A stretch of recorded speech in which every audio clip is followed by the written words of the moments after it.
আলাইকুম। এটা পর্তুগালের নাজার থেকে কিছুটা ভিতরে লেরিয়া। এই যে আপেল বাগান, এই সেই আপেল বাগান। আপনারা যে মার্কেটে পান এই আপেল, দেখেন কত সুন্দর আপেল, কি থোকায় আপেল দেখেন।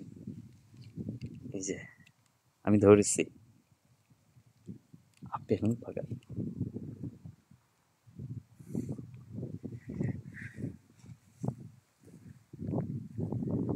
থোকায় থোকায় আপেল, বিশাল আপেল বাগান। অনেক আপেল দেখেন নিচে পড়ে আছে, কিছুটা অপরিপক্ক, যেগুলো পাকে নাই, গুড়া গুড়া।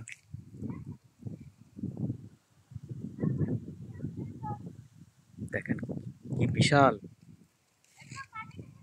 এই আপেল বাগান।